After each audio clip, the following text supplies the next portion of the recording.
Kita mulai pembahasan tryout IPA Kabupaten 2 dengan berdoa. Berdoa menurut agama dan kepercayaan masing-masing. Berdoa dipersilakan. Bismillahirrahmanirrahim. Selesai. Selamat siang anak-anak. Selamat kalian telah berhasil menyelesaikan tryout IPA Kabupaten 2, tryout yang ke-6. Semoga hasilnya lebih baik daripada tryout sebelumnya. Sambil dipersiapkan atau dilihat soal kalian, kita lanjut ke nomor 1. Nomor 1 masih membahas tentang rantai makanan.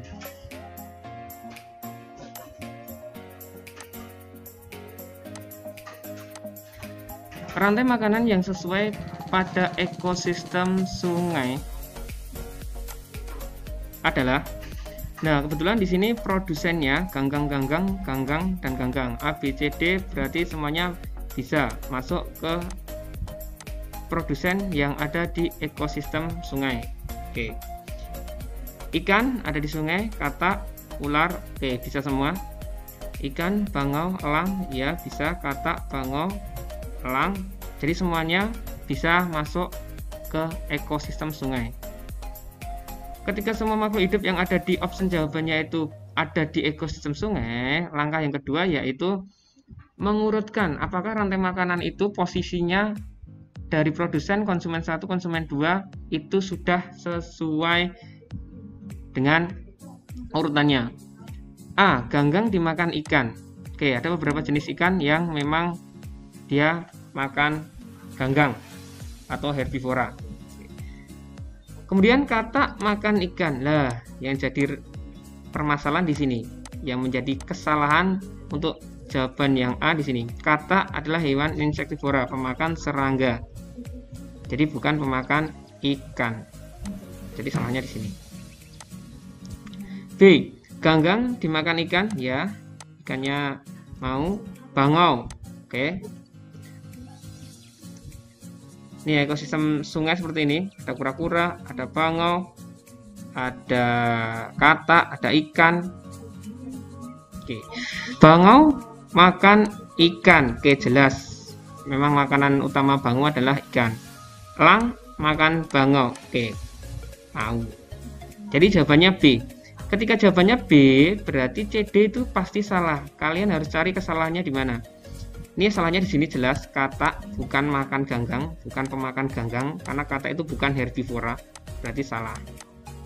Berarti nomor 1 jawabannya B. Nomor 2, kalau tidak ada pertanyaan Pak Jarod langsung.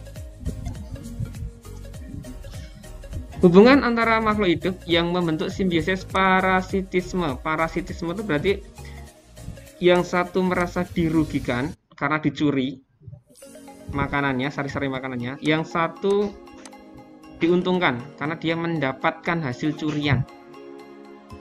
Nah, di antara option jawaban A, B, C, D itu yang parasit yang mana? Nah, jawaban A, ikan remora.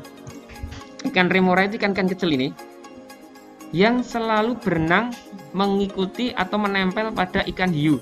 Selain ikan hiu bisa ikan pari, ikan paus pun juga bisa.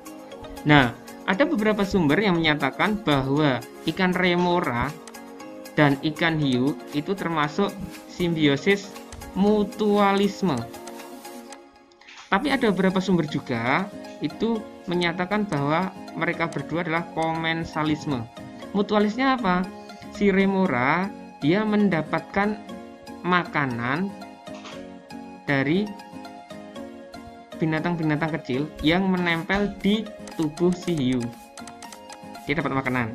Yang kedua, dia mendapatkan keuntungan karena si remoranya tadi untung dapat makanan. Sedangkan si hiu dia juga untung karena tubuhnya dibersihkan dari hewan-hewan kecil yang mengganggu. Jadi bisa mutualisme. Sebagian sumber atau buku itu juga menyatakan bahwa mereka juga komensalisme. Komensalismenya gimana? Ketika hiu mendapatkan mangsa, ada beberapa serpian daging yang tidak termakan dan hanyut ke bawah arus. Nah, di saat ke bawah arus itulah si remora mendapatkan makanan. Si remoranya dapat untung, selain dapat makan, dia juga dapat perlindungan dari hiu, karena jelas ikan-ikan pemangsa remora tidak akan berani mendekati si hiu.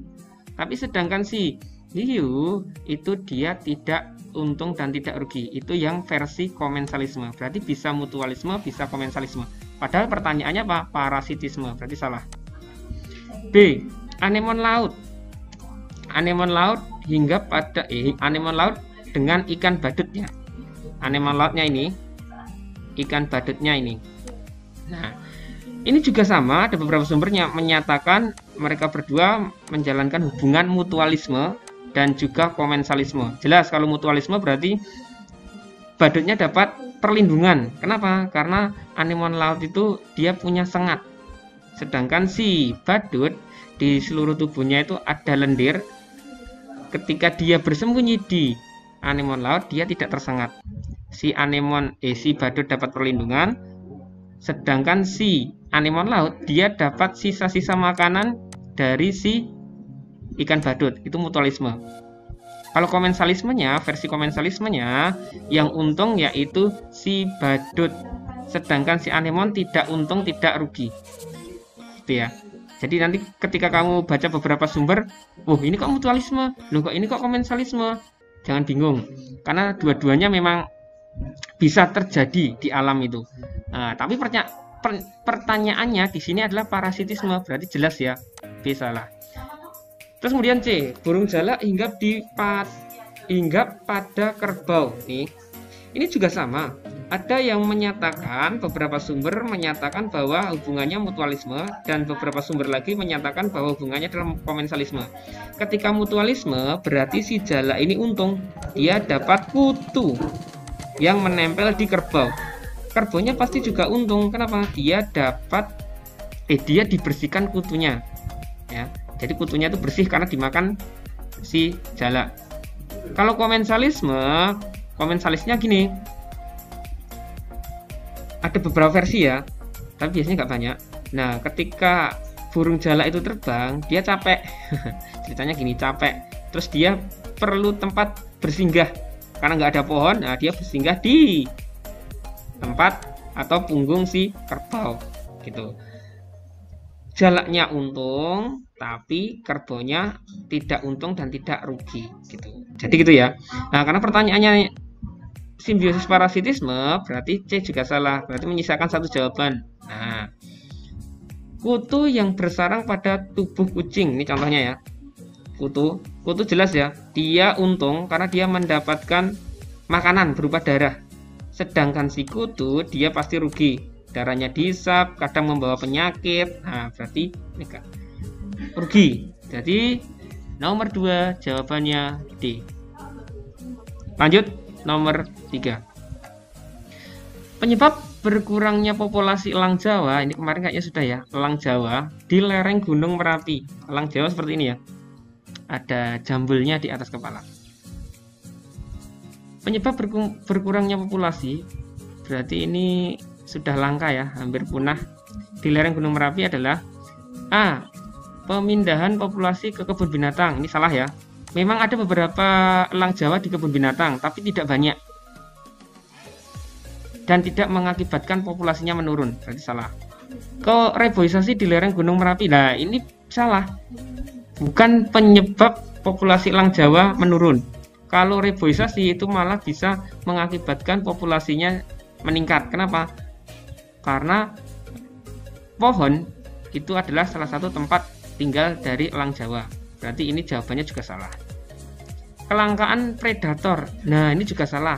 Kalau predatornya langka, berarti elang Jawanya itu berkembang biak dengan pesat. Padahal di sini apa? Berkurangnya populasi. Berarti jawabannya perburuan liar oleh manusia. Pak, diburu buat apa toh, Pak? Biasanya jadikan hewan peliharaan. Gitu. Tapi elang Jawa sudah dilindungi ya. Jadi ketika ada orang yang ingin memelihara elang Jawa tanpa izin, berarti dia melanggar aturan dan bisa dikenakan sanksi. Jadi nomor 3 jawabannya D. Nomor 4. Perhatikan rantai makanan berikut ini. Nah, kalian bisa analisis kira-kira itu tuh ada di ekosistem mana toh? Ada rumput, titik, ular, elang. Nah, ini kalau rumput mungkin dominannya itu ke padang rumput ya. Organisme yang tepat untuk melengkapi rantai makanan tersebut yaitu, kita masukkan satu persatu. Berarti ini konsumen satu, ini berarti kalau makan rumput dia berarti herbivora ya. Herbivora. Ulat, oke, ulat. Ulat termasuk herbivora. Apakah ulat dimakan ular? Jelas salah ya, berarti salah. Tikus. Tikus makan rumput sangat jarang. Kalau makan padi, iya. Kalau rumput, enggak. Nah, berarti jawabannya apa? Kelinci. Belalang makan rumput, Pak? Iya. Tapi ular nggak makan belalang. Itu ya. Jadi, nomor 4 jawabannya C. Oke. Lanjut, nomor 5. Sebentar.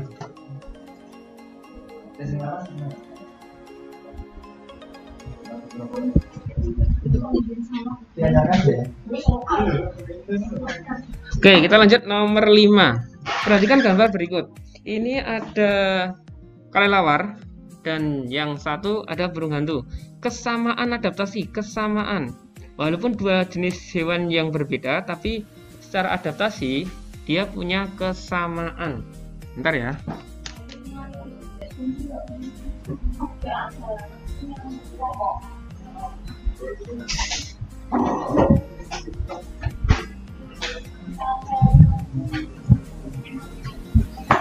Nah, kesamaannya apa?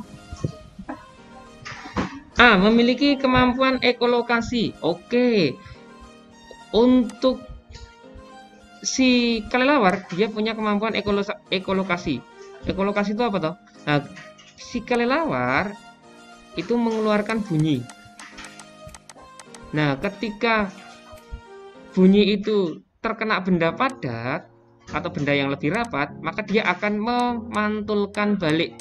Nah, itu cara si kelelawar mengetahui keadaan lingkungan sekitar. Hampir mirip dengan lumba-lumba. Paus itu juga sama, mempunyai kemampuan ekolokasi, mengetahui lingkungan sekitar dengan suaranya. Gitu ya. Berarti kelelawar punya ekolokasi. Iya, betul. Tapi kalau yang si burung hantu, dia tidak punya ekolokasi, kemampuan ekolokasi. Dia hanya apa?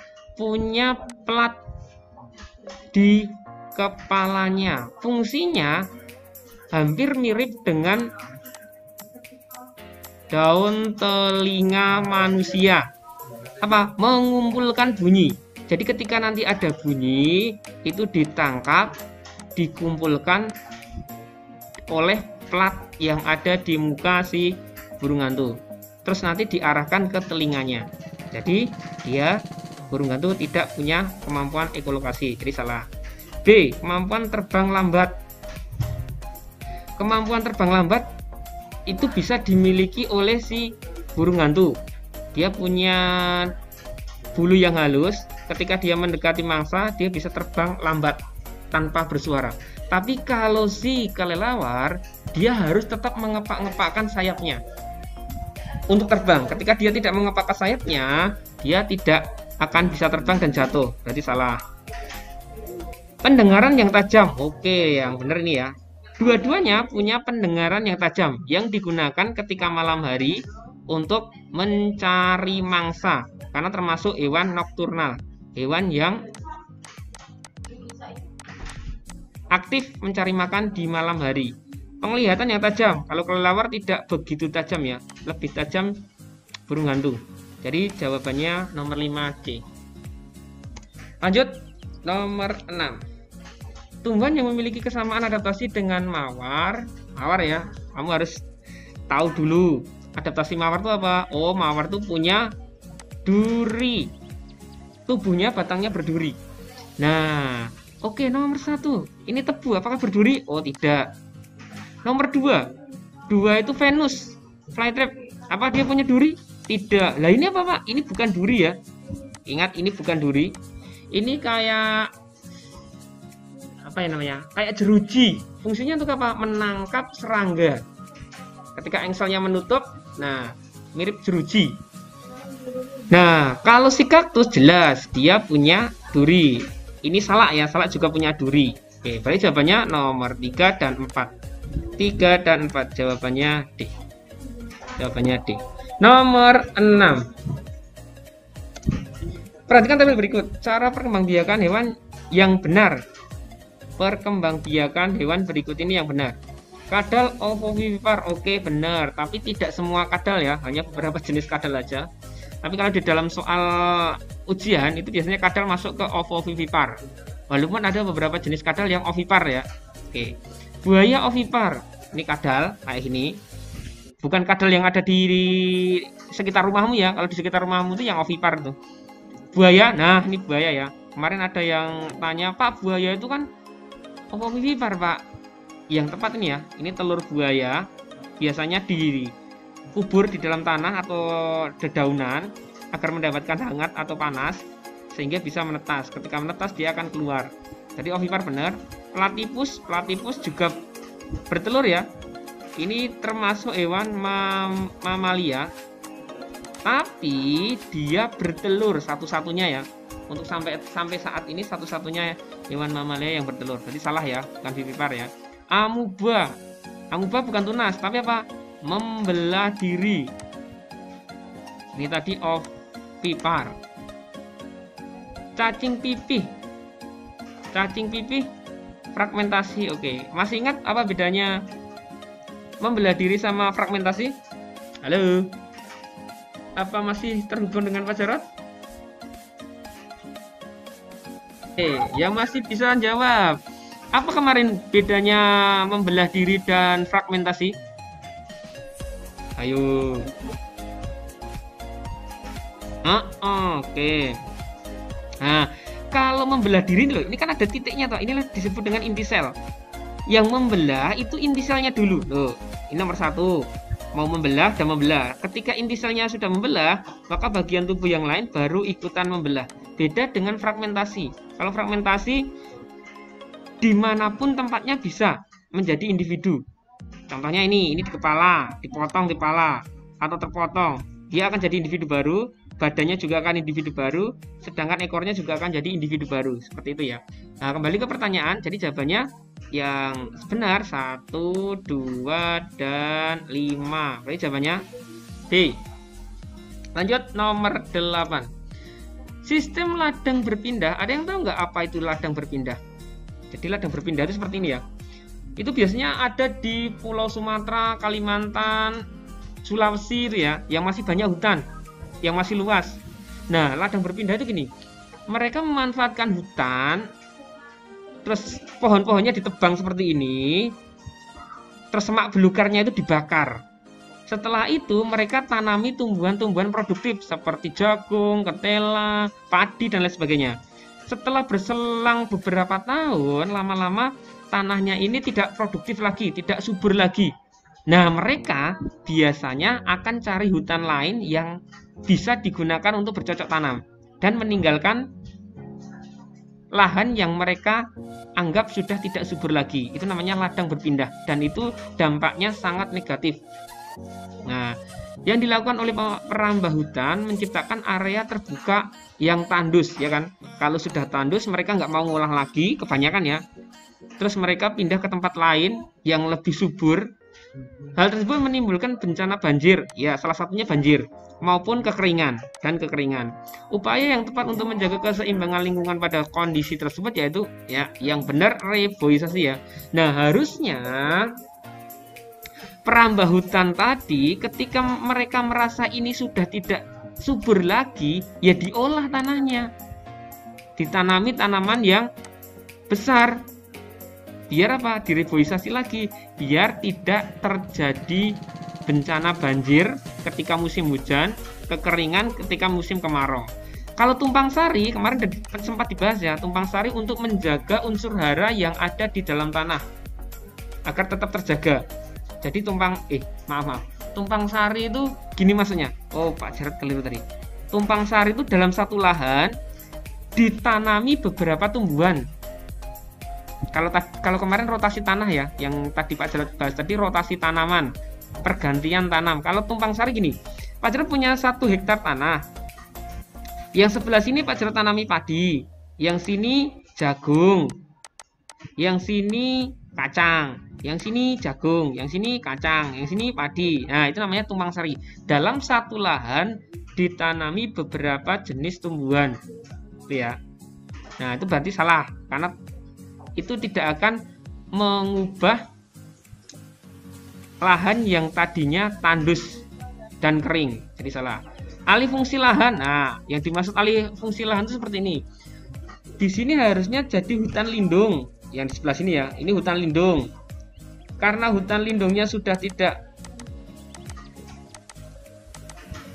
produktif atau sudah tidak ada satwa-satwa atau tumbuhan yang langka yang ada di sana, maka dimanfaatkan oleh penduduk sekitar. Nah, itu namanya alih fungsi lahan. Yang tadinya untuk suaka marga satwa atau hutan lindung, terus dialih fungsikan untuk pertambangan karena di sini ditemukan ternyata ada batu bara, ada minyak bumi, ada gas. Nah, akibatnya apa? Yang tadinya hutan lindung bisa dijadikan pertambangan.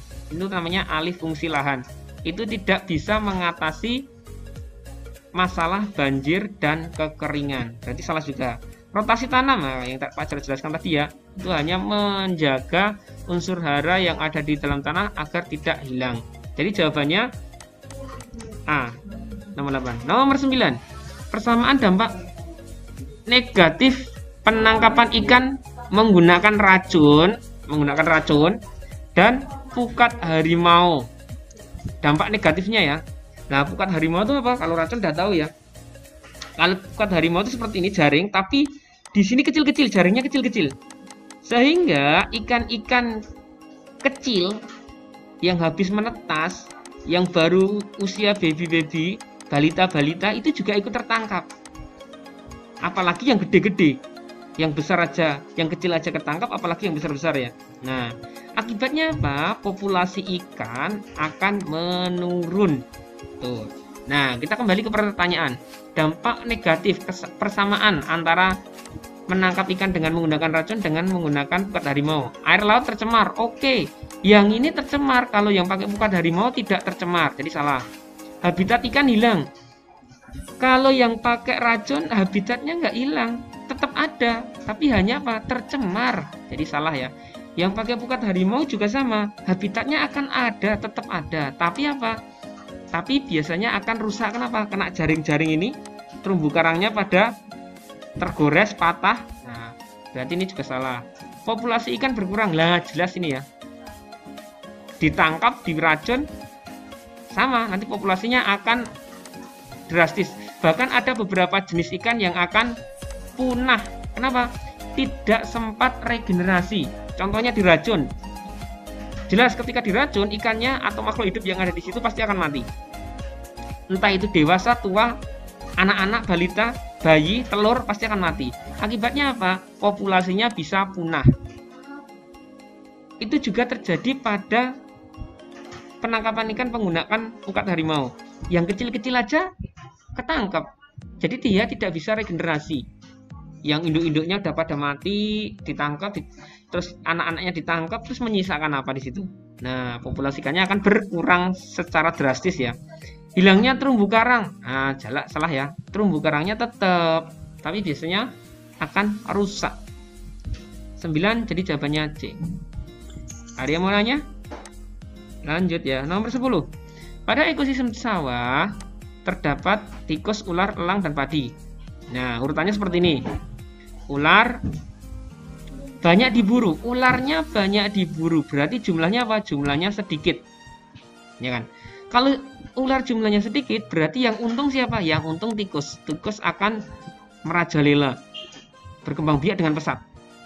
Nah, ketika tikusnya berkembang biak dengan pesat, maka padinya akan berkurang. Kenapa? Dimakan si tikus.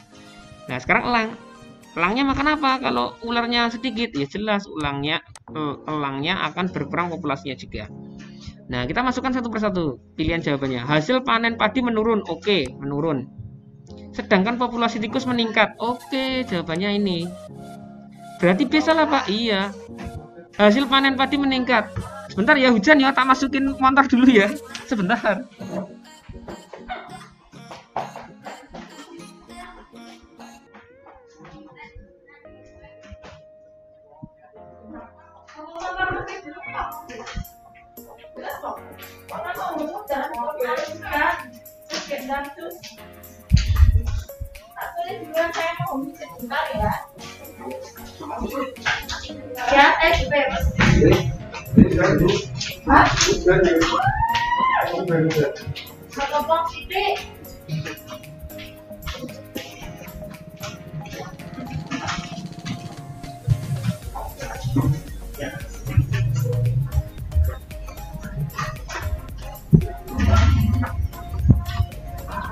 Maaf ya, motor Pak Jarod di luar kena hujan, dimasukin dulu. Lanjut nomor 10. Yang B salah ya. Hasil panen padi meningkat. Oh, padinya kan menurun. Salahnya di sini. Sedangkan populasi tikus menurun. Nah, ini salah lagi. Salahnya 2 kali. Bentar nafas dulu ya, ngos-ngosan.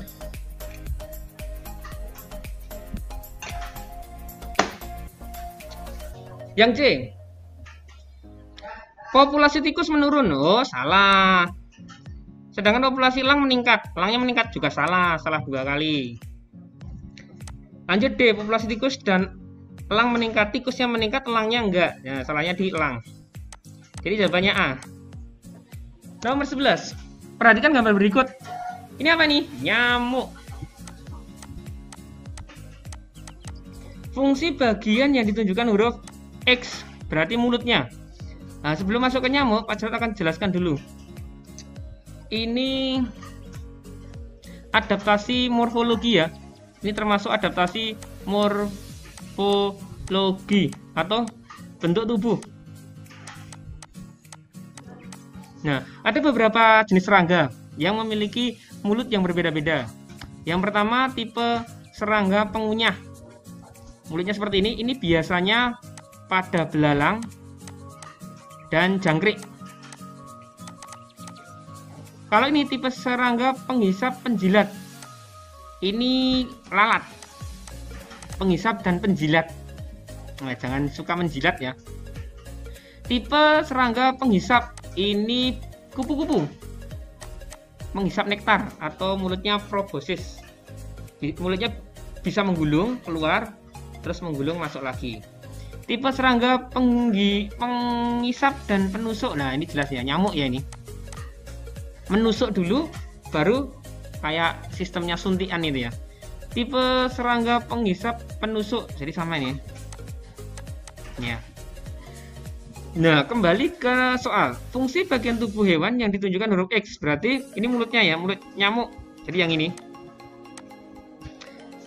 Penghisap dan penggigit. Penggigitnya salah. Dia nggak punya gigi, nggak menggigit. Pak, aku digigit nyamuk. Keliru ya. Harusnya apa? Pak, ditusuk nyamuk. Mengunyah, nggak, salah. Penusuk dan penghisap, berarti jawabannya C. Penggigit, salah. Jadi jawabannya C ya. Oke, lanjut nomor 12. Nih, contohnya ya. Digigit ya, nggak ditusuk ya. Tusuk dulu. Nah, yang lucu di sini. Ketika kamu digigit nyamuk, kamu tuh tidak terasa sakit ya. Ketika nyamuk itu menggigitmu, biasanya kamu nggak akan terasa. Tapi setelah dia menghisap darahmu, terus dia terbang, baru terasa gatalnya. Nah, itu karena si nyamuk itu di mulutnya itu kayak punya cairan semacam alkohol yang fungsinya untuk apa? Mati rasa. Ketika kamu disuntik, bentar lagi kamu diimunisasi ya kayaknya ya. Bentar lagi imunisasi yang kedua kemarin kan udah MR atau apa itu. Nah, itu nanti ketika disuntik kan biasanya diolesin alkohol itu. Nah, baru disuntik. Nah, itu nanti akan menghilangkan rasa sakit. Karena di area yang dikasih alkohol itu akan mati rasa. Pak, tapi tetap sakit ya, Pak.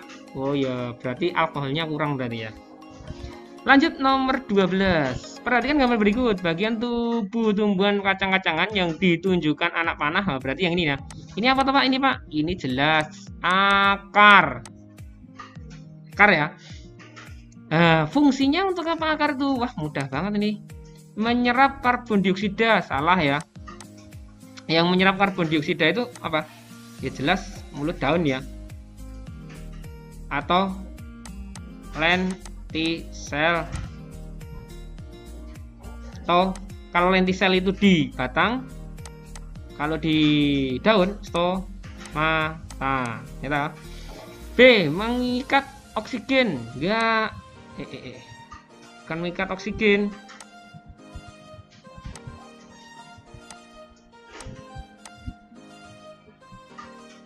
Salah. Menyerap unsur. Nah, yang tepat ini. Menyerap unsur hara. Kenapa? Tumbuhan itu dia tidak bisa memproduksi unsur hara sendiri. Makanya dia harus mendapatkan dari tempat lain.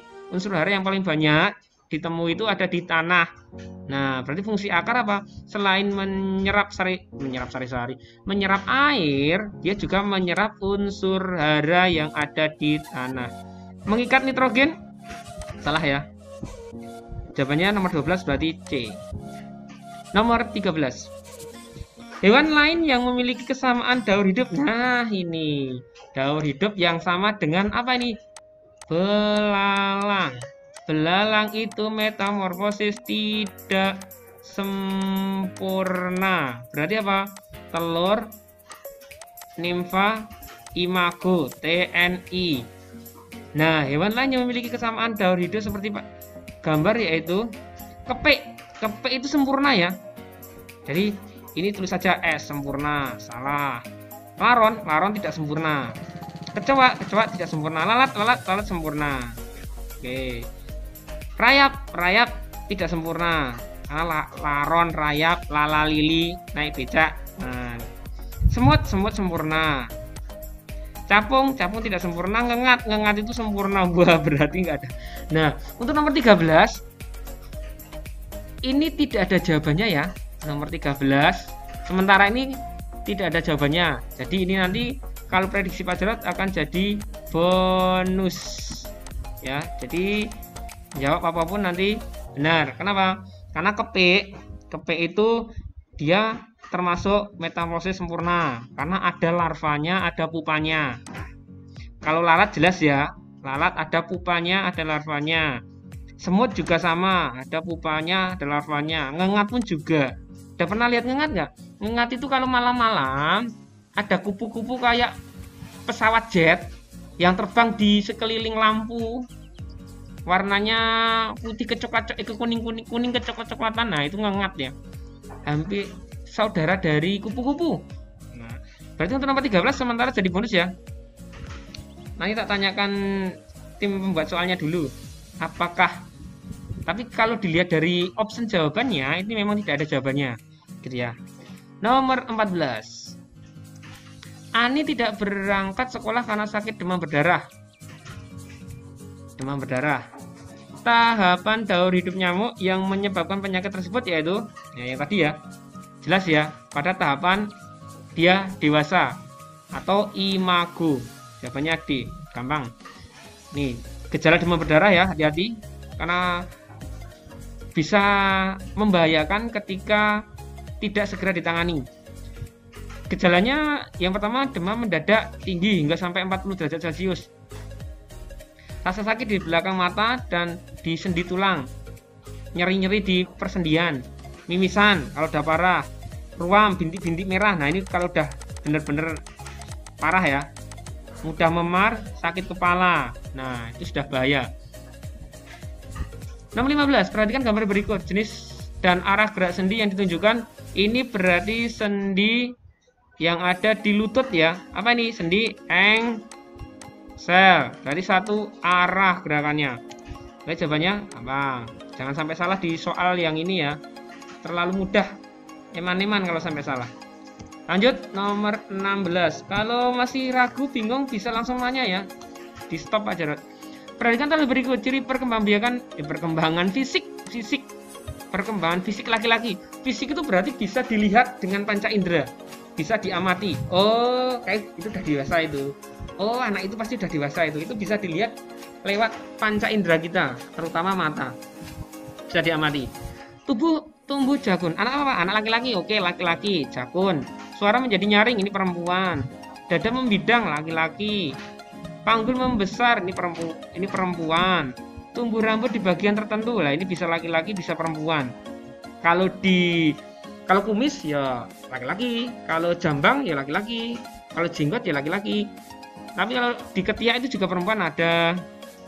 Di Kemaluan juga ada. Jadi jawabannya 1, 3, dan 5. 1, 3, dan 1. Oh, keliru ya. Dan. Ini laki-laki ya, tumbuh jakun, oke. Dada membidang, oke. 1, 3, kok nggak ada ya? Nomor 16. Halo, apa masih terhubung dengan Pak Jarot?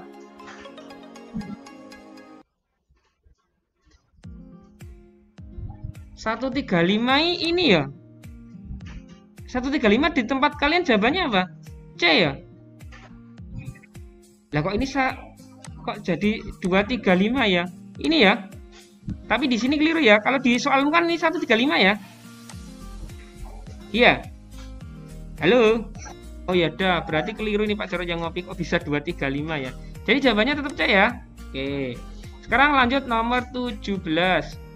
Fungsi bagian yang ditunjukkan huruf P. P ini kemarin jangan lupa. Teru. Hidung fungsinya menyaring udara pernapasan, terus mengatur kelembapan dan suhu. Sedangkan tenggorokan ini menyaring udara yang kotor, yang masih kotor ya. Terus menyalurkan ke paru-paru. Kalau paru-paru di sini ada alveolus, tempat pertukaran antara oksigen dan karbon dioksida. Berarti jawabannya apa? PP. Menyaring udara kotor yang lolos dari hidung. Nah, ini yang benar. B berarti salah Pak. Tempat pertukaran oksigen. Nah, ini di alveolus. Alveolus. Membagi udara ke paru-paru kanan dan paru-paru kiri. Ini fungsi dari bronkus nih ya. Ini trakea atau tenggorokan, bercabang 2 bronkus, bercabang-cabang lagi bronkiolus. Berarti ini bronkus. Menyesuaikan kelembapan udara. Nah, ini fungsi dari hidung. Di rongga hidung ada selaput lendir. Jadi jawabannya A. Lanjut nomor 18. Perhatikan gambar berikut. Ini burung ya. Fungsi bagian organ yang ditunjukkan ini namanya pundi udara. Jadi burung itu selain dia bernapas dengan paru-paru, dia juga bernapas dibantu dengan pundi-pundi udara. Pundi-pundi udara ini hanya digunakan ketika dia terbang. Jadi gini, ketika dia hinggap, dia mengambil nafas, terus menyalurkannya di pundi-pundi udara, diisi di pundi-pundi udara. Jadi pundi-pundi udara itu mirip kayak balon, yang ketika kamu tiup dia akan mengembang. Nah, ketika dia terbang, selain dia bernapas dengan paru-paru, dia memanfaatkan udara yang ada di pundi-pundi udara. Kenapa? Karena ketika terbang, dia membutuhkan energi yang lebih, membutuhkan oksigen yang lebih. Contohnya gini, ketika kamu lari, main bola, sepedaan, goes, itu kan kalau sudah beberapa menit, itu biasanya langsung nafasnya ngos-ngosan ya. Kenapa? Energi yang dibutuhkan semakin besar. Makanya oksigen, suplai oksigen ke tubuhmu juga semakin besar. Itu juga dialami oleh burung yang terbang. Jadi ketika dia hanya mengandalkan paru-parunya, jelas ketika dia terbang nanti nggak bisa jauh. Makanya dia juga memanfaatkan pundi-pundi udara untuk bernapas. Jadi jawabannya apa? Cadangan udara saat terbang. Nah ini ya, melepaskan udara pernapasan salah, mengikat salah, karbon dioksida tidak diikat ya, dilepaskan ya, dibuang ya. Pertukaran udara ini juga salah. Jadi jawabannya A. Nomor 19. Perhatikan gambar berikut. Organ yang ditunjukkan huruf Y. Y itu ini ya. Nah, pankreas ini. Pankreas.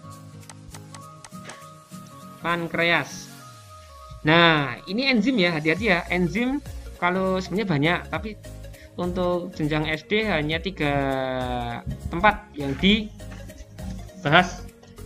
Mana aja itu? Yang pertama mulut. Yang paling atas ya. Kita bahas mulut. Mulut ada petialin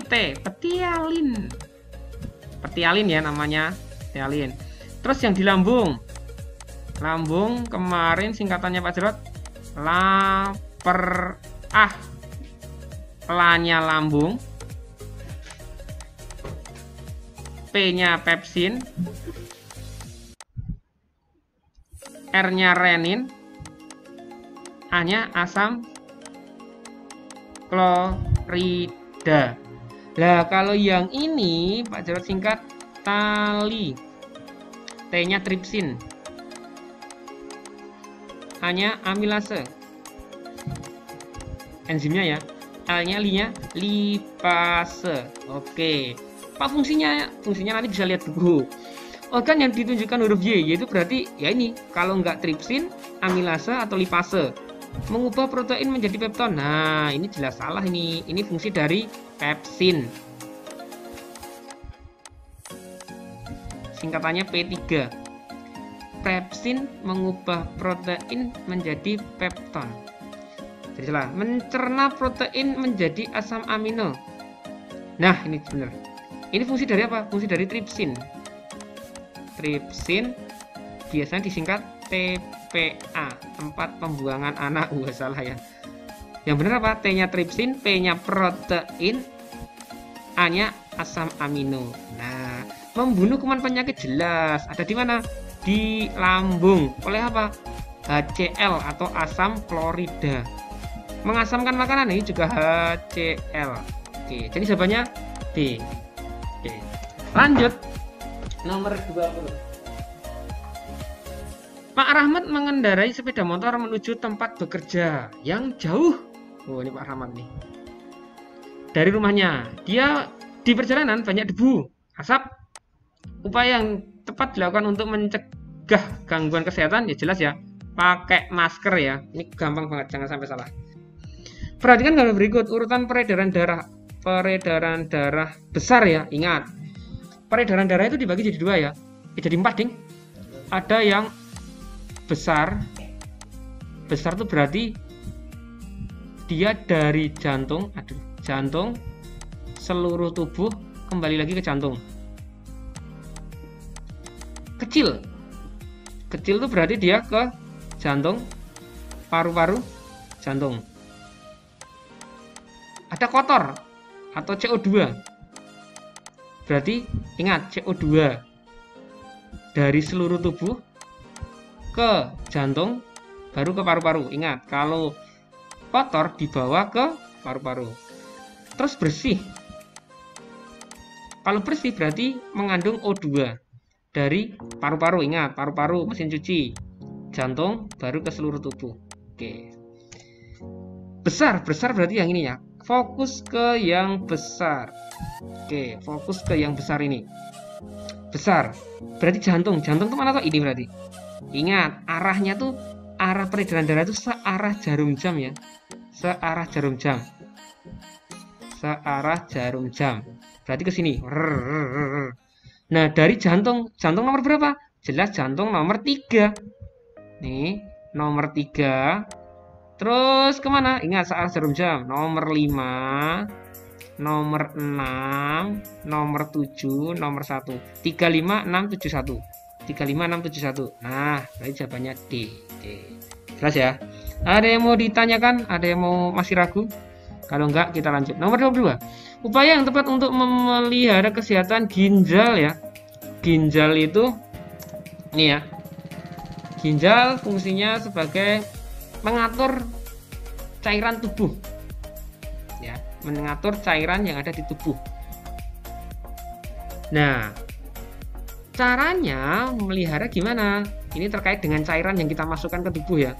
Mengkonsumsi makanan berlemak. Nah, ini salah, ini masuk ke peredaran darah. Mengkonsumsi makanan berserat. Nah, ini pencernaan. Tepatnya apa? Sembelit. Kok sembelit tuh? Maaf. Bukan sembelit bukan sembelit tapi iya deh bener ya 100 sembelit itu ya. Maaf, susah buang air besar ya, maaf. Memperbanyak minum bersoda, ini salah, malah memperparah ya. Yang bener minum air putih yang cukup. Lebih banyak minum air putih daripada minum air teh, air kopi, minum-minuman bersoda, berenergi. Jadi jawabannya D. Nomor 23. Fungsi bagian yang ditunjukkan huruf G. Nah, Pak Jarod akan ulangi lagi cara mengerjakannya. Bikin jantung bagi jadi 4. tulis di sini sa si ba bi. Yang di sini berarti i itu kiri, berarti kiri itu banyak mengandung O2 atau bersih ya. Yang di sini sebelah sana, sebelah kananmu. Kalau yang A itu berarti dia banyak mengandung CO2 atau kotor. Kalau yang atas serambi itu menerima. Kalau yang bilik B itu memompa. Ingat-ingat dah. Memompa. Nah, aduh, sebelah timur di mana tadi? Nah, kalau sudah seperti itu, kalian tinggal masukkan opsi jawabannya. Sama nggak nanti? Sesuai nggak nanti? Oke.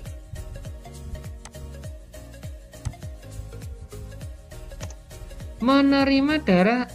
Tadi yang ditanyakan apa? Oh, yang si lagi ya, si serambi kiri ya. Menerima, oke, menerima. Si itu serambi itu menerima. CO2, apakah CO2 salah? Bukan CO2, tapi O2 ya. Oh. Menerima darah kaya O2 dari paru-paru, oke, jelas. Benar. Berarti memompa salah, jawabannya berarti B. Nah, cara mengerjakannya seperti itu aja, mudah, simple, nggak ribet, dan insya Allah benar. 4. Perhatikan gambar berikut. Jika membran karet yang ditunjukkan huruf Y ditarik, berarti ke bawah ya. Di bawah berarti tekanannya juga akan turun, balonnya akan mengembang. Yes, masukkan aja. Udara masuk melalui pipa, oke, sehingga balon 1 dan 2 mengembang, ya jelas jawabannya itu. Kalau ditarik mengembang, kalau dilepas berarti mengempis. Balon 1 dan 2 mengempis, jelas salah. Udara masuk melalui pipa sehingga balon 1 mengembang, balon 2 mengempis. Nggak bisa, dua-duanya yang harus mengembang. Kalau dua-duanya mengembang, kalau satu mengembang ya satunya juga mengembang. Satunya mengempis ya satunya juga mengempis. Jadi jawabannya A. Lanjut 25. Jas hujan dibuat dari bahan yang bersifat, ingat, jas hujan fungsinya apa? Melindungi tubuh dari air biar nggak basah. Berarti fungsi utama sifat pertamanya tahan air, kedap air. Oke. Ringan, oke, ringan fungsi tambahan ya. Ringan, menyerap air. Oh, jelas salah. Lentur, oke, sifat tambahan. Menghantar panas, salah. Tembus pandang, ada yang tembus pandang, ada ya. Ada beberapa yang tembus pandang. Ringan, oke. Kaku, kaku enggak ya. Kalau kaku nanti ketika dipakai enggak nyaman. Lemas, oke, biar mudah dilipat. Kedap air, biar tubuhmu enggak basah. Dan ringan, mudah dibawa, oke. Halo, apa masih terhubung dengan Pak Jarod? Oke. Nomor 26. Peristiwa yang memanfaatkan perubahan wujud seperti pada gambar, yaitu ini berarti ini mencanting ya, mengoleskan malam ke kain. Berarti apa? Beku, yang tadinya itu malamnya cair menjadi padat setelah nempel. Berarti apa? Memasukkan air dalam freezer, ya udah, ini tadinya cair, airnya jadi padat. Merebus air, ini menguap. Menjemur padi, ini menguap. Menyuling minyak, ini menguap dan mengembun. Nah, berarti jawabannya A. Gampang. 27. Parfum yang ada di dalam mobil Pak Budi semakin lama semakin habis. Kalau parfum mobil itu biasanya bentuknya padat ya, walaupun ada yang cair, tapi pada umumnya padat. Bentuknya pertama padat. Nah, ini cair, Pak. Iya. Hal ini membuktikan adanya perubahan wujud. Nah, oke, yang tadinya padat berubah menjadi gas. Kok habis? Berarti berubah jadi gas ya. Ini berarti apa? Nyublim. Mengembun, jelas salah. Menghablur, jelas salah. Ya udah, ini membeku, jelas salah. Pak, kalau yang wujudnya cair, Pak? Lah, kalau yang wujudnya cair jadi gas, berarti apa? Menguap. Ada nggak di sini menguap? Nggak ada. Berarti jawabannya yang paling tepat C. 28. Tini menuangkan air panas ke dalam gelas. Tiba-tiba gelasnya retak. Setelah itu dimarahi orang tuanya. Nah, hal ini disebabkan oleh bagian luar gelas memuai terlebih dahulu. Salah ya. Yang terkena air panas kan bagian dalam, bukan bagian luarnya. Nah, salahnya di sini. Bagian dalam gelas mengalami pemuaian yang tidak merata. Ya ini ya. Yang kena panas kan bagian dalamnya dulu. Berarti yang memuai adalah bagian dalam. Bagian dalam gelas mengalami penyusutan. Nah, jelas salah. Kena panas menyusut. Bukan penyusut tapi memuai. Bagian dalam dan luar gelas memuai bersamaan. Nah, salah. Yang memuai duluan itu yang di dalam. Kalau yang di luar belum memuai.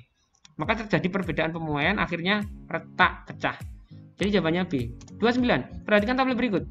Peristiwa perpindahan panas yang sama terdapat pada peristiwa nomor sama ya. Perpindahan panas ya.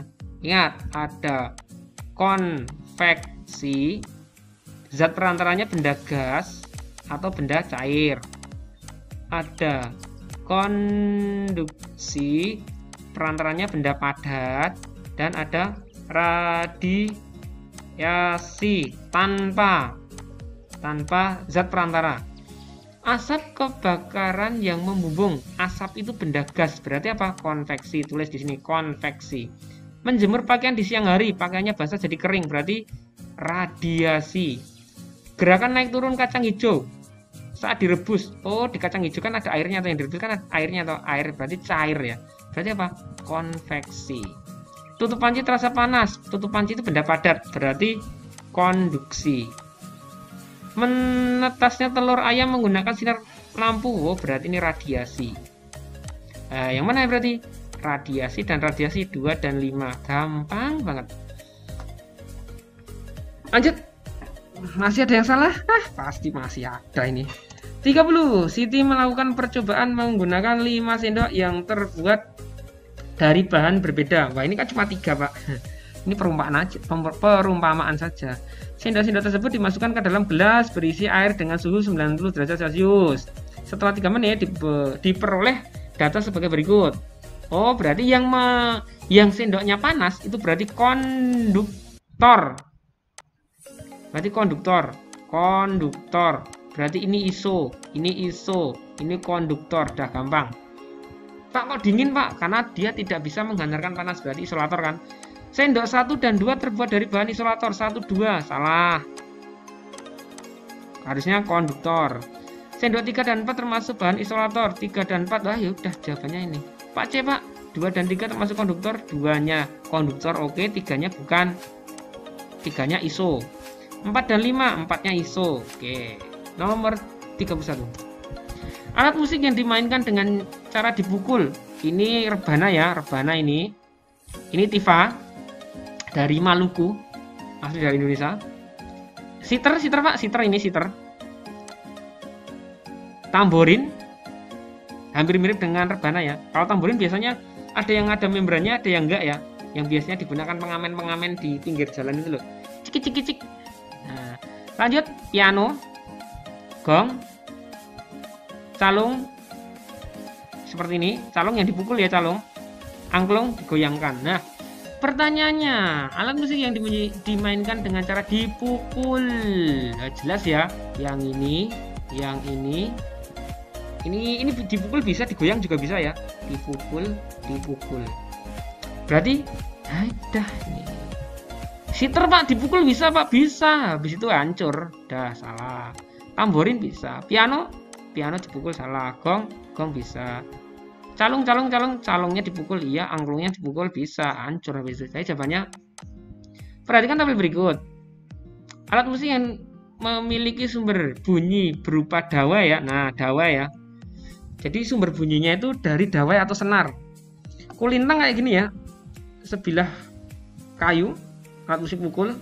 Sasando jelas ada dawainya ini, ada dawai. Berarti kulintang salah ya. Yang ada nomor satunya salah, coret aja. Sasando, oke, sasando benar. Tamborin tadi udah ya. Ada senarnya nggak? Nggak ada. Berarti tamborin salah. Ada nomor 3-nya salah. Coret aja. Nah, dah menyisikan jawaban C ya. Rebab jelas ya. Ada senarnya atau dawainya. Siter juga ada. Jawabannya gampang banget ini. Kalau tahu alat musiknya, tapi sayangnya di soal nggak ada gambarnya. Kalau ada gambarnya jelas gampang. Jadi Caranya kalian bisa browsing di internet, alat-alat musik petik itu apa aja, alat musik pukul itu apa aja. Kayaknya di buku sukses us itu udah ada kayaknya. Tinggal kalian baca aja. 33. Urutan bunyi dari tinggi ke rendah. Nah, ingat konsepnya. Semakin besar penampang atau luas permukaannya, semakin besar ya, maka nada yang dihasilkan akan semakin rendah. Tapi kalau semakin kecil penampangnya atau luas permukaannya, maka yang dihasilkan nadanya semakin tinggi. Nah, pertanyaannya, urutan bunyi dari tinggi ke rendah ya udah berarti nomor 2 dulu, nomor 3, nomor 1, nomor 4. 2 3 1 4, 2 3 1 4, 2 3 1 4. Oke, ini ya. Itu sama, itu nanti berlaku di alat musik dawai atau senar. Gitar kan ada 6 kalau nggak salah ya, 6. Nah, 6 itu dilihat senarnya. Ketika senar itu paling tebal, malah nadanya semakin rendah. Kalau senarnya itu semakin tipis, kecil, itu semakin tinggi nadanya, gitu ya. Jadi konsepnya ini ya. Semakin luas permukaan, nada semakin rendah. Semakin kecil permukaan, semakin tinggi. Kayak mirip selang air kemarin loh. Ketika selangnya dipencet, maka alirannya akan semakin panjang. Tapi ketika dibuka, alirannya akan semakin kecil. Nomor 34. Sinta gemar bermain sepatu roda. Jenis gaya yang terdapat pada kegiatan tersebut ya jelas ya, karena otot manusia ya, berarti ini ya. Otot dan gesek. Geseknya mana? Geseknya antara roda, sepatu roda dengan jalan. 35. Perhatikan tabel berikut. Pasangan yang tepat antara kegiatan manusia dengan pengaruh gaya ditunjukkan. Oke. Mendorong meja. Mengubah arah. Salah ya. Mengubah arah, kalau mengubah arah salah. Harusnya apa? Mengubah benda diam menjadi bergerak. Oke. Membuat gerabah, mengubah bentuk. Oke, benar. Memukul bener ya. Memukul bola kasti, mengubah kecepatan. Nah, gini. Ketika kamu memukul bola kasti, pas main kasti dengan Pak Bambang olahraga di halaman sekolah, itu kira-kira mukulnya kenceng apa enggak? Bola yang dilempar ke kamu pelan. Ketika kena stick kasti, bolanya akan bergerak dengan kencang. Berarti apa? Mengubah kecepatan bisa. Ada dua, mengubah arah dan mengubah kecepatan. Yang tadinya ke kamu pelan, kena stick dengan kekuatan yang besar, maka bolanya akan bergerak dengan cepat. Nah, tendangan penalti mengubah arah gerak. Salah ya. Kalau tendangan penalti itu benda diam, ingat. Yang cowok ini pasti paham ini. Ketika tendangan penalti kan bolanya di titik putih itu ya, diam ya. Ketika ditendang baru bergerak. Berarti benda diam menjadi benda bergerak. Salah. Mengerem sepeda, mengubah kecepatan. Bener nggak? Harusnya bener, bisa juga nih.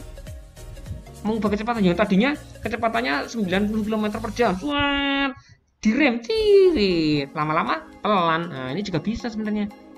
Nah, kita masukkan jawabannya yang paling tepat.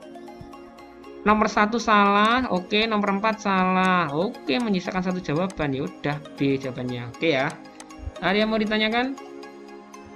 Lanjut nomor 36. Bayu melakukan percobaan menjatuhkan dua kertas dengan ukuran, jenis dan dari ketinggian yang sama. Ukurannya sama, jenisnya sama, dari ketinggian yang sama. Nah, yang satu lembaran seperti ini. Yang satu diremas-remas, digumpal. Nah, ketika dijatuhkan, yang lembaran melayang-layang, 5 detik. Kalau yang gumpalan, langsung jatuh 2 detik. Nah, hubungan antara gaya dan gerak berdasarkan percobaan tersebut adalah kecilnya gaya gesek pada kertas. Jadi contohnya seperti ini loh. Lihat Pak Sirat ya. Nah, kalau gini. Nah, kan lembarannya, kertasnya lembaran. Ya.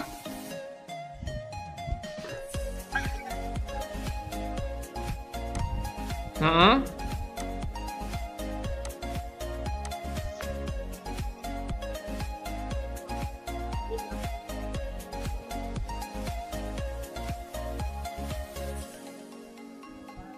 Gimana?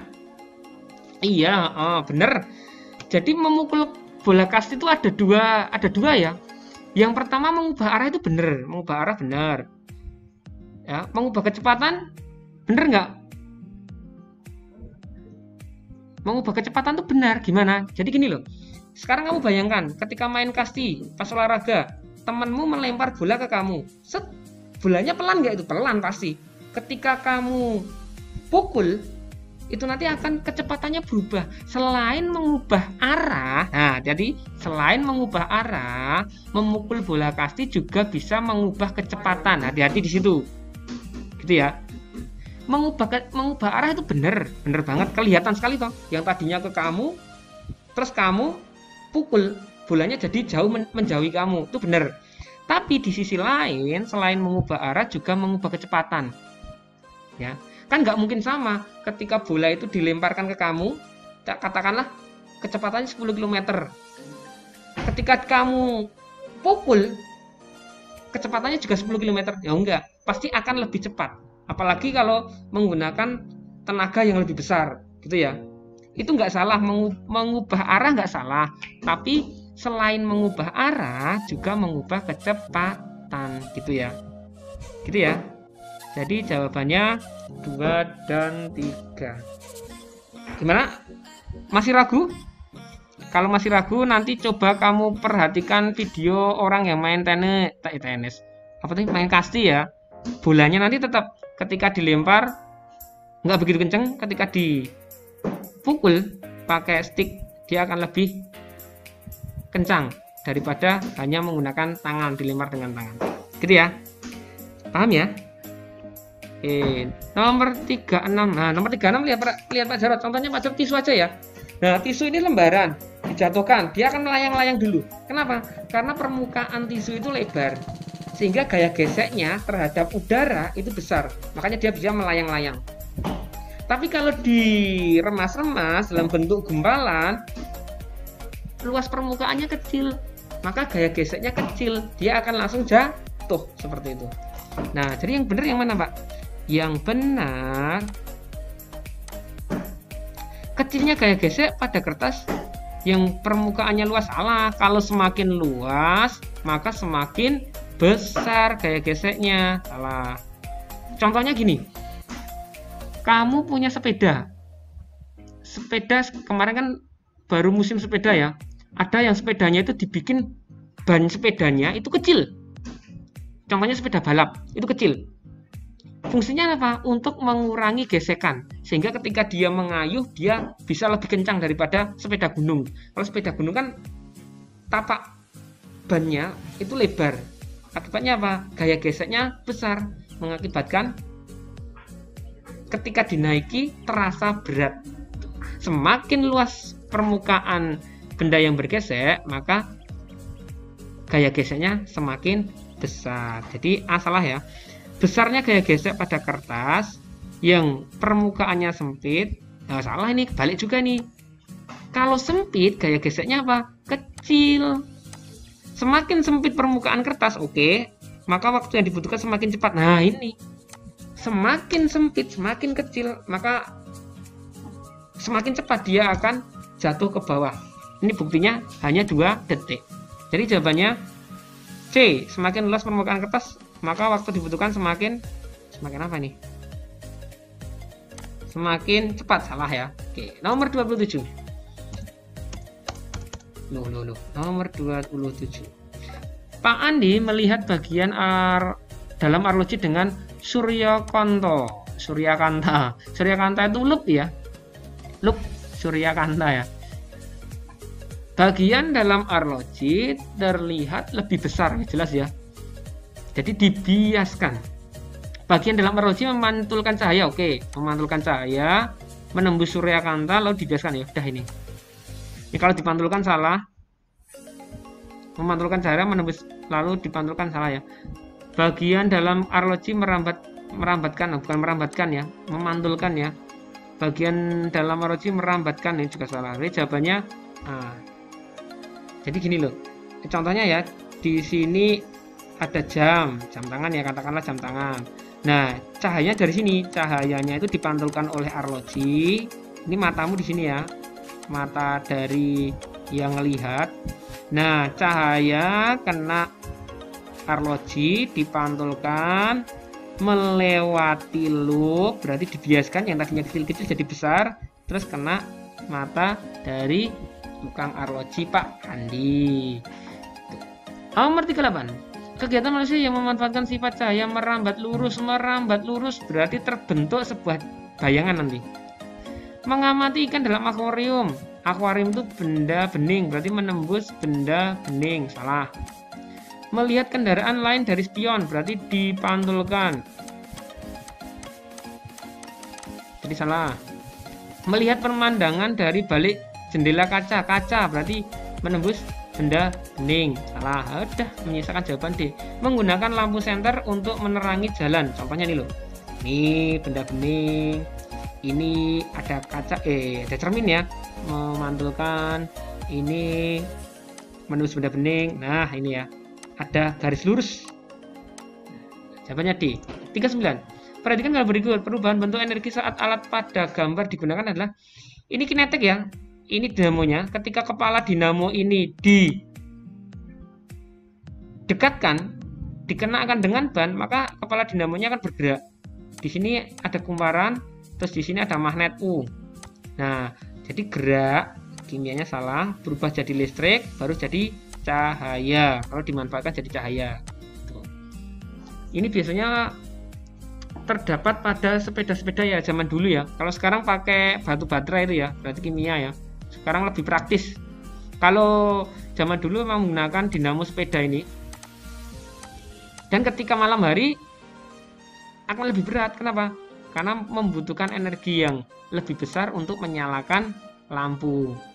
Nomor 40. Pembuatan magnet pada gambar secara berurutan. Ini mendekatkan, berarti induksi ya. Induksi. Terus ini gosokan ya.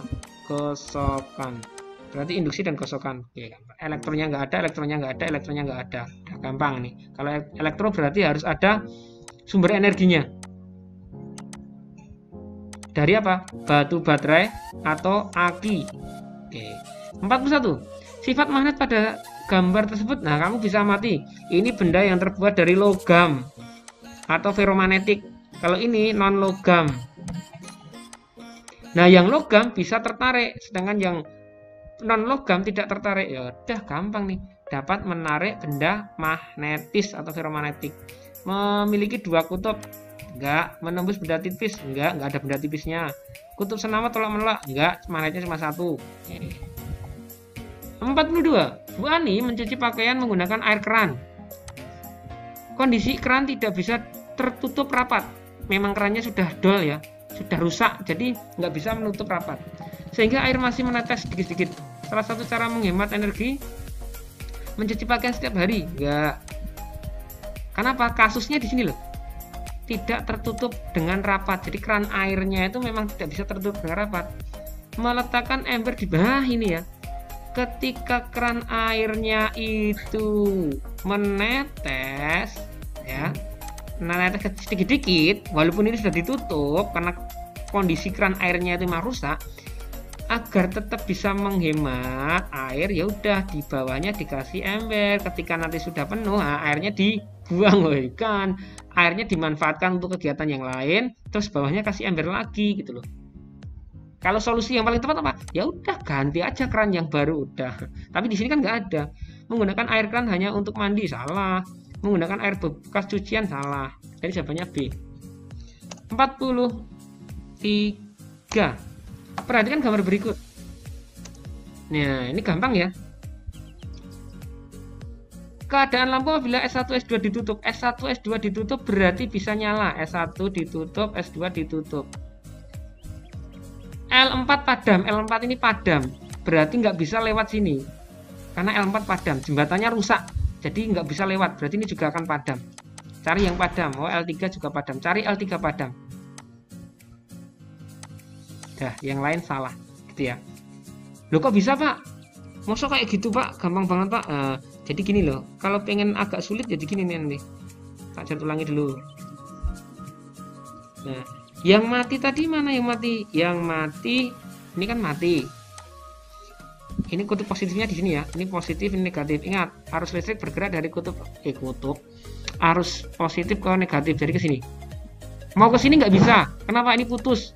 Berarti nggak bisa lewat sini. Ini mati. Naiknya atas, lewat atas. Oh, L5 Pak. L5 nyala. Nyala. Lewat sini bisa. Nyala. Udah nyampe toh? Nah, yang lewat L1 juga bisa lewat sini. Oh, nyala. Berarti yang nyala L1, L2, dan L5. L1, 25. Oke, kayak gitu ya. Cari aja yang mati. Cari yang mati akan lebih mudah. 44. Perhatikan tabel berikut. Kelompok sumber energi alternatif ditunjukkan. Nah, alternatif itu pengganti ya. Panas matahari, oke, pengganti. Geotermal. Geotermal itu panas bumi ya. Geotermal itu panas bumi. Oke, aftur salah. Angin, oh alternatif. LPG salah, ini bahan tambang. Kan kalau bahan tambang itu tidak bisa diperbarui. 124. Oke, jawabannya B.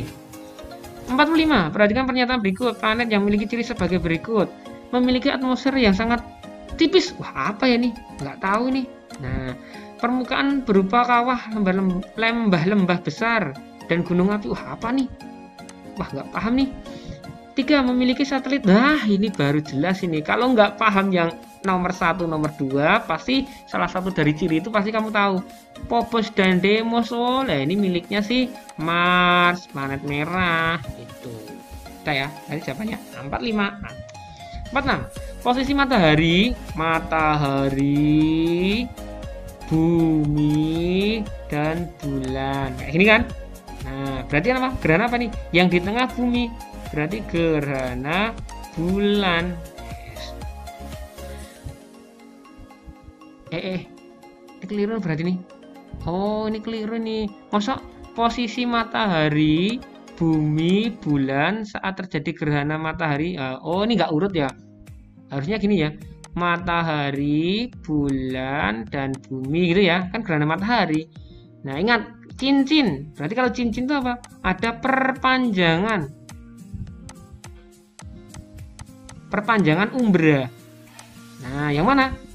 Kalau ini sih gerhana bulan total. Ingat yang di tengah apa nih? Ini tengah bumi ya. Kan lebih besar dari bulan.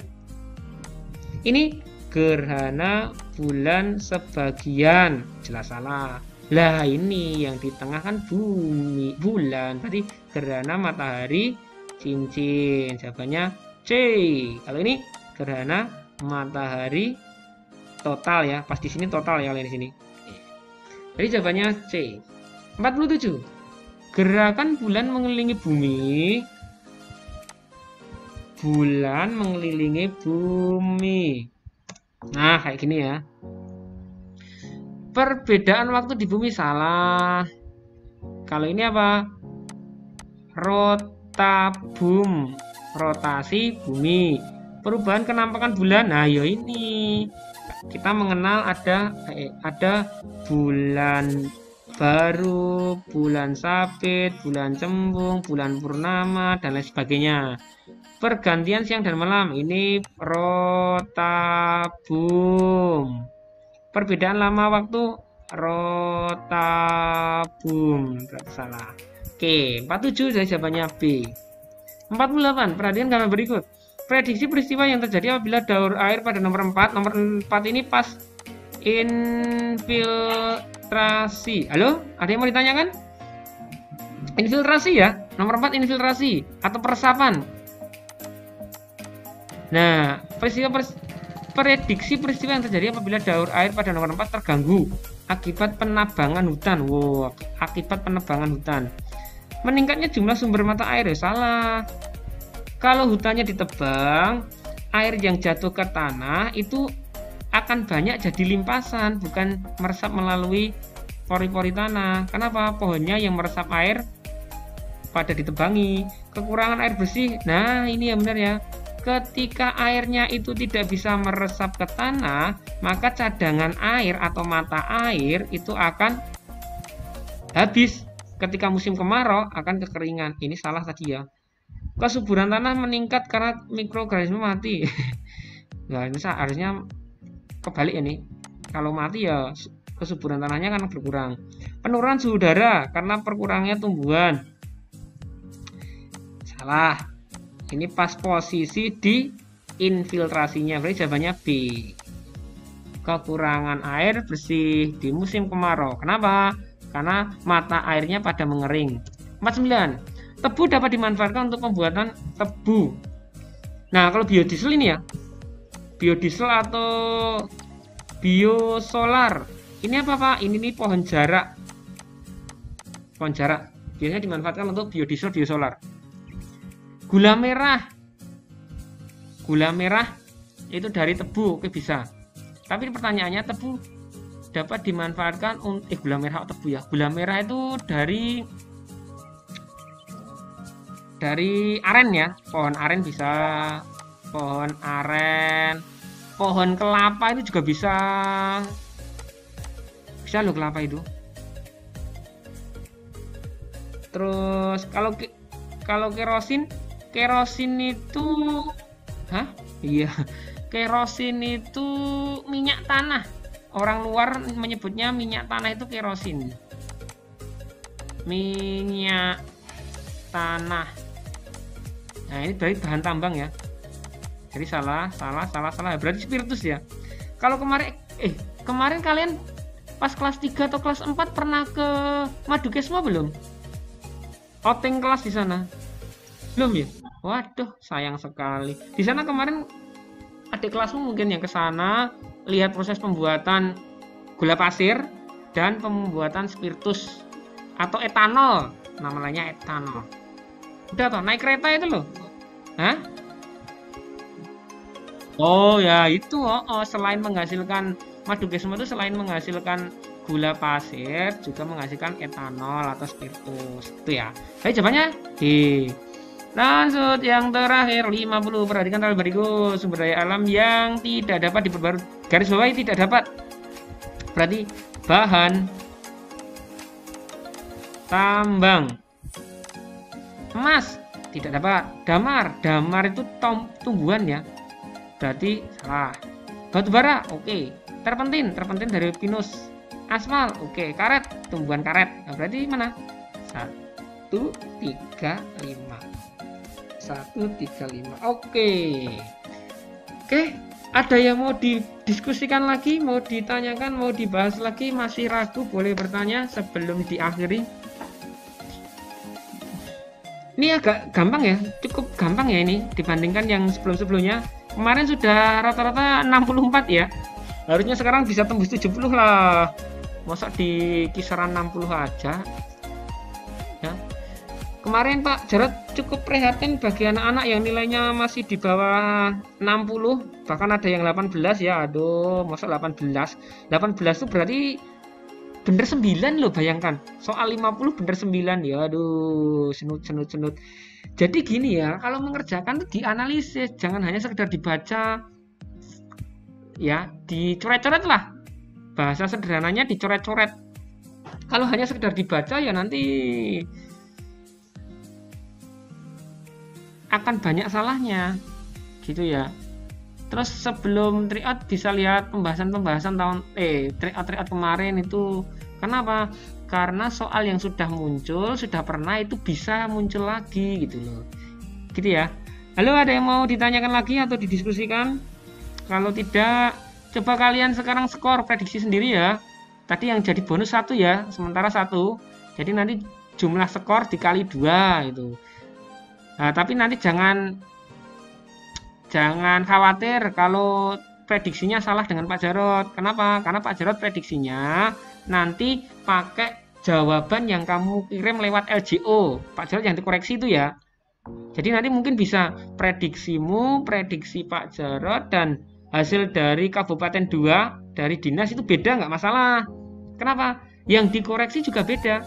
Kamu ngoreksi mungkin dari lembar soal. Karena di soal sudah dikasih tanda. Kalau Pak Jarot pakai LJO yang online. Kalau dinas pakai LJK. Kalau selama kamu ngisinya itu sama, yang di soal, yang di LJO dan LJK itu sama, insya Allah nanti prediksinya sama. Tapi kalau ngisimu aja udah beda, ya udah nanti prediksinya beda semua. Gitu ya. Oke, kalau tidak ada lagi yang ditanyakan, karena memang tidak ada masalah ya, soalnya cukup mudah. Untuk besok Kemis, Pak Jarot akan jadwalkan ya. Kita akan Google Meet lagi, kurang lebih jam 9. Nanti Pak Jarot akan bahas beberapa materi yang paling banyak salahnya. 5, Pak Jarot ambil 5 materi yang paling banyak salahnya. Jadi setiap Kemis nanti seperti itu. Nanti Pak Jarot analisis hari ini. Insya Allah nanti besok pagi Pak Jarot share nilainya pas Google Meet ya. Itu terus nanti kita bahas 5 soal atau 5 materi yang paling banyak salahnya. Gitu ya. Harapannya kalian atau teman-teman kalian yang belum bisa gabung ya. Yang nanti nggak paham insya Allah jadi akan tambah paham lagi. Kalau yang sudah paham jadi lebih mantap lagi nanti. Oke, kita akhiri dengan berdoa. Mari kita tutup dengan berdoa menurut agama dan kepercayaannya masing-masing. Berdoa mulai. Alhamdulillahirrahmanirrahim. Selesai. Assalamualaikum warahmatullahi wabarakatuh.